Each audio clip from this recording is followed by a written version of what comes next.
दिगंबरा दिगंबरा श्रीपादवल्लभ दिगंबरा दिगंबरा दिगंबरा श्रीपादवल्लभ दिगंबरा. ಎಲ್ಲರಿಗೂ ನಮಸ್ಕಾರಗಳು. ನಾನು ಬಸವರಾಜ್ ದಶರಥ್ ಹುಗ್ಗಿ, ರಾಮದುರ್ಗ, ಬೆಳಗಾವಿ ಡಿಸ್ಟಿಕ್. ನಾವಿಲ್ಲಿ ಬರಬೇಕಾದ್ರೆ ನಾನು ಭಯಂಕರ ಬೆನ್ನು ಸುದ್ದು ದಾಪ್ ಬರೋದು, ಮೈಕೂರ್ಸ್ ಭಾಳ ಆಗಿತ್ತು.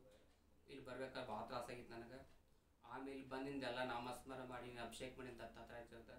ಆ ರಾಷ್ಟ್ರದಿಂದ ನಂಗೆ ಎಲ್ಲ ಆರಾಮಾಯ್ತು. ಈಗ ಏನಿಲ್ಲ ನನಗೆ ನಂದೆಲ್ಲ ಆರೋಗ್ಯದಿಂದ ಆರಾಮದೀನಿ. ನಾ ಮೊದಲೇ ಕೈಗೆ ಬರ್ಬೇಕಾದ್ರೆ ವೀಲ್ ಚೇರ್ ಮೇಲೆ ಬಂದೀನಿ. ಈಗ ನಾ ಅಲ್ಲಿಂದ ಹಿಡಿದು ಇಲ್ಲಿ ಮಟ್ಟ ನಡ್ಕೊಂತ ಆ ಜರ್ ಮ್ಯಾಗ ಬಾರ್ ಹಾಕೊಂಡು ಅವ್ರನ್ನ ಆಶೀರ್ವಾದ ಬಂದೀನಿ. ನನಗೆ ಆರಾಮೈತೆ ಎಲ್ಲ. ಈಗ ನಡ್ಕೊಂಡು ನಂಗೆ ಶಕ್ತಿ ಕೊಟ್ಟಂತ ದತ್ತಾತ್ರೇಯ ಆರಾಮದೀನ. ಈಗ ಏನು ಆಸಿಲ್ಲ. ಅವ್ರ ಸೇವಾದಿಂದ ಎಲ್ಲ ನಂಗೆ ಆರಾಮೈತಿ. ನಾಮಸ್ಮರಣ ಮಾಡ್ತೀನಿ, ಅಭಿಷೇಕ ಮಾಡ್ತೀನಿ. ಎಲ್ಲ ಹಿಂಗಾಗಿ ನನಗೆಲ್ಲ ಆರಾಮೈತಿ. ಇಷ್ಟ ಮತ್ತೊಂದು ಹೇಳಲ್ಲ ಅಂತ ಹೇಳಕ್ಕೆ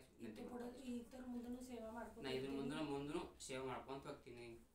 ನಾಮಸ್ಮರಣ ಮಾಡ್ತೀವಿ, ಅಭಿಷೇಕ ಮಾಡ್ತೀವಿ ಅಂತೇಳಿ ಇಲ್ಲಿ ಬಂದು ನಾವು ಸೇವೆ ಮಾಡ್ತೀವಿ ಅಂತ ಹೇಳಕ್ಕೆ ನಾವು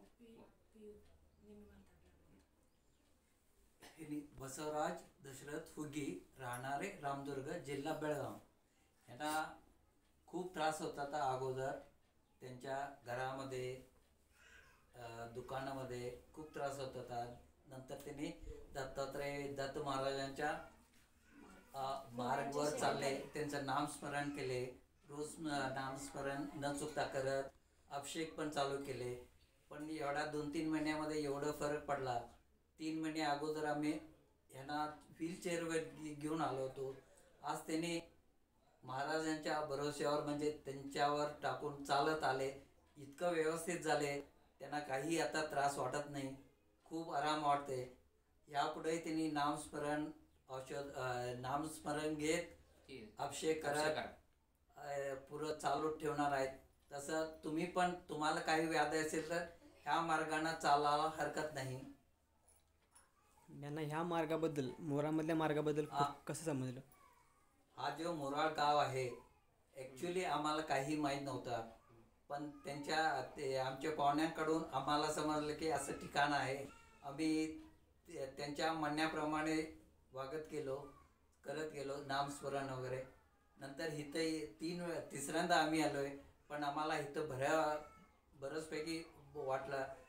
आणि खरोखर इथं दत्त महाराज येऊन लोकांच्या व्याधी दूर करतात. त्यांचा वास इथं आहे.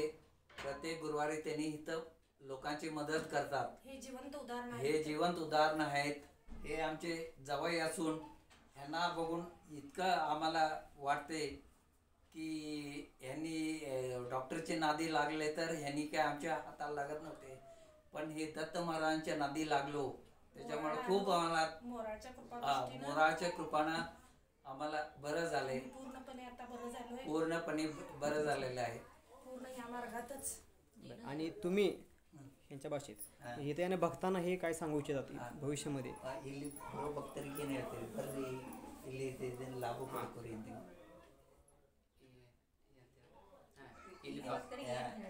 ನಿಮಗೂ ಹಿಂಗೆ ಜರ್ ತ್ರಾಸ ಇದ್ರೆ ನೀವು ಬಂದಿಲ್ಲಿ ಕಟ್ಟಿ ಇಲ್ಲ, ಬರ್ರಿ ನೀವು ಬರ್ರಿ, ಎಲ್ಲರೂ ನಡ್ಕೋರಿ. ನಮ್ಗೆಲ್ಲ ಆರಾಮೈತಿ. ನಿಮ್ಗೆ ಏನು ತ್ರಾಸಿದ್ರೆ ಇಲ್ಲಿ ಬಂದು ಸೇವೆ ಮಾಡಿ ದತ್ತಾತ್ರೇಯ ಅಭಿಷೇಕ ಆಗಲಿ, ನಾಮಸ್ಮರಣ ಮಾಡಿರಿ.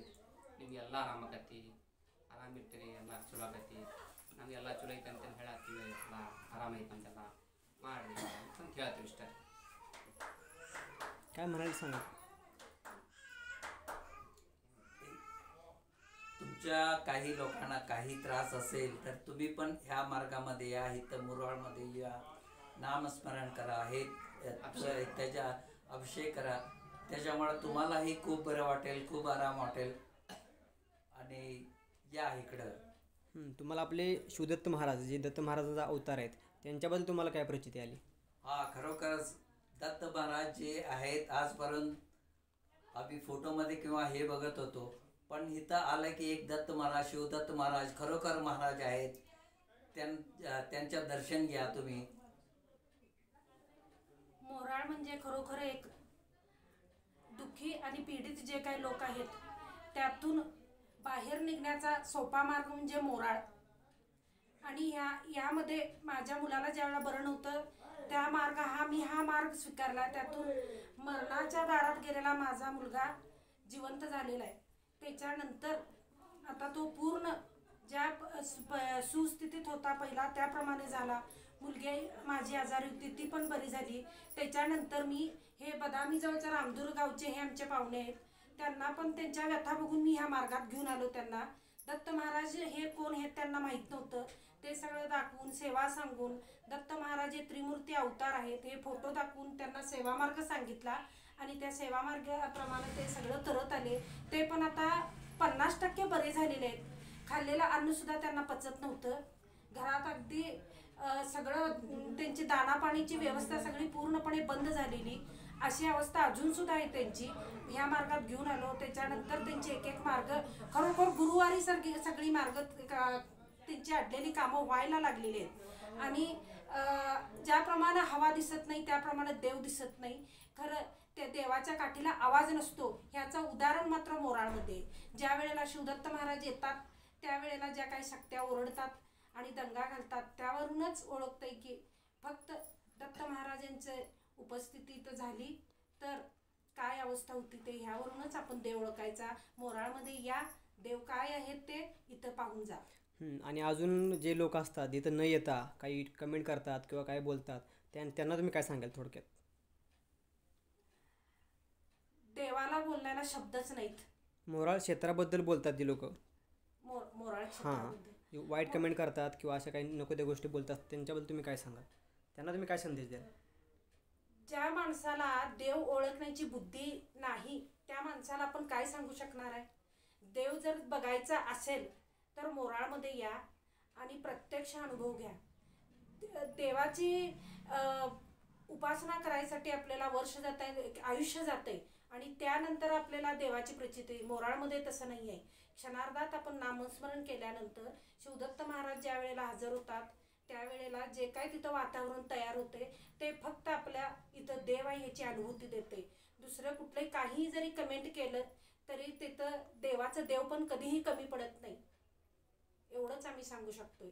फक्त महाराजांच्या चरणाला या आणि खरोखर कुठेही जायची गरज नाही. फक्त मोराळमध्ये या. तुमच्या सगळ्या व्याधी सगळ्या समस्या ह्या निघून जाणार आहेत.